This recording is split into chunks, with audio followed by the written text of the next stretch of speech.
ล่อลุ่นมันไงหนุ่มโน้มมากกะขวางกะเบาได้ครับของหนุ่มภูเก็ตถึงมาหนุ่มโน้มมากกะเบาดีครับหนุ่มภูเก็ตเบิ่งไงเห็นครับ85-95ครับหนุ่มภูเก็ตเตรียมรุ่นซุปเปอร์เฟิร์สครับต่อไป305ถึง15ครับรู้ไหมครับซุปเปอร์เฟิร์ส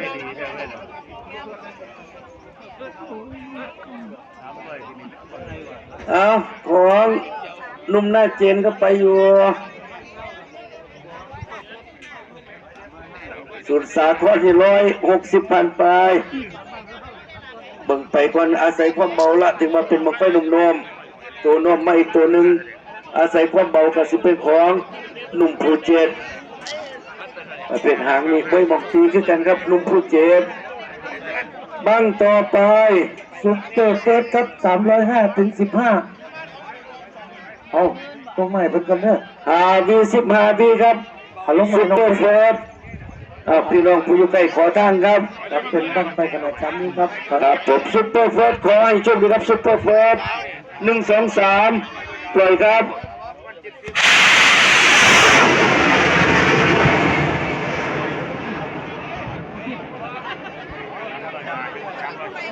ตัวที่4ไปทางทิศตะวันออกครับของสุดสาครหนุ่มหน้าเจนควันจังอยู่แล้วกับขวังกับบอยหนุ่มหน้าเจนมาตามพื้นแจ้งเป็นของหนุ่มภูเก็ตป่าเพชรของป่าเพชรเบาไว้มองตีครับหนุ่มภูเก็ตซุปเปอร์เฟิร์สล่ำโตไปได้ดีแต่ยอดข้อกะหลักๆไปครับซุปเปอร์เฟิร์สสุดสาครเบิ่งแล้วระดับไม่พอว่าเบากันระดับพอ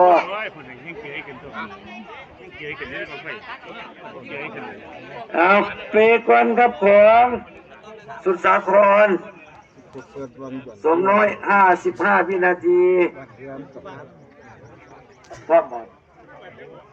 หมุนพลิกรอบตัวซาเอาทั้งหัวได้เป็นตัวพิตาครับซุปเปอร์เฟิร์สไปได้สูงรอลุ้นครับต่ำไปลงบอลถึงมานิ่งปันเลยครับเป็นวนกวงอยู่นักปั่นสักคุกคำบวกเทพลุงภูเก็ต200พันไป85-95ยังไม่สรุปดูกันไปก่อนซุปเปอร์เฟิร์สนี่กับบอลถึงมายังเจครับประเภทไปได้สูงเป็นวนกวงอยู่เบิ่งไป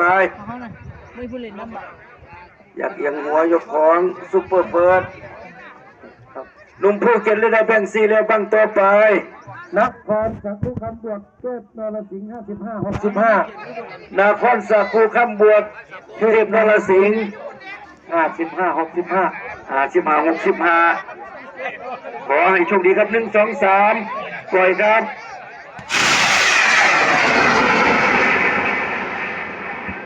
เป็นกระยักเอียงหัวมาท่าเดิมอยู่ครับของซุปเปอร์เฟิร์สฝังตัวไปตามกลุ่มควันหนุ่มภูเก็ต60กับพันไปหนุ่มหน้าเจนกะยังฝังยังเบามาครับหนุ่มหน้าเจน95ตัวเดียวได้สูงสิได้โง่บัวครับของซุปเปอร์เฟิร์สเพราะว่ายังหัวไหลครับมาตามควันดำตลอดสิเป็นของหนุ่มภูเก็ต280พันไปครับหนุ่มภูเก็ตไปยุกยักน้มตัวมาท่าเดียวครับนครสักคูคำบวกเทพนรสิงห์4 นาทีแล้วหนุ่มหน้าเจนนี่เบาดีตลอดครับหนุ่มหน้าเจนคือเตะเร็วครับหนุ่มภูเก็ต300วินาทีครับหนุ่มภูเก็ตแล้วลุ้นครับเชียงเนี่ยพบก่อนนะหัวตลอดซุปเปอร์เฟิร์ส200ถึง20นั่งต่อไปเชียงเนี่ยพบกอง200ถึง20บักหน่อยทีครับบักหน่อยขอให้โชคดีเชียงเนี่ยพบกองครับ200ล้าน20 1 2 3โชคดีครับเชียงเนี่ยพบกอง